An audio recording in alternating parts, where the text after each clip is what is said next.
అందరికీ నమస్కారం. మన పద్యాలు ఛానల్కి స్వాగతం.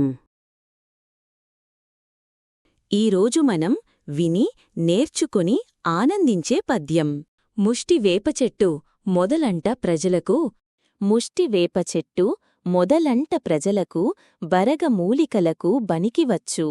నిర్ణయాత్మకుండు నీచుడెందుల కౌను విశ్వదాభిరామ వినురవేమా.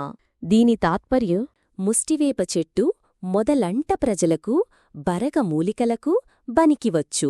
అంటే ముష్టి లేదా ముషిని చెట్టు మరియు అమిత చేదుగా ఉండే వేపచెట్టు కూడా ఔషధ రూపంగానైనా లోకానికి ఉపయోగపడతాయి. నిర్ణయాత్మకుండు నీచుడెందుల కౌను అంటే నిర్ణయాలు తీసుకోగల వ్యక్తి ఎందుకు నీచుడుగా లేదా దుష్టుడుగా మారతాడు. అలా నీచుడుగా లేదా దుర్మార్గుడుగా మారిన మనిషి సంఘానికి ఏ విధంగానూ ఉపయోగపడడు. అంతేకాకుండా హాని కూడా చేస్తాడు. ఈ విలువైన పద్యాన్ని మనకందించిన యోగి వేమనకి కృతజ్ఞతలు చెప్పుకుంటూ పద్యాన్ని మరొకసారి విందాం. ముష్టి వేప చెట్టు మొదలంట ప్రజలకు బరగమూలికలకు బనికివచ్చు. నిర్ణయాత్మకుండు నీచుడెందుల కౌను విశ్వదాభిరామ వినురవేమా.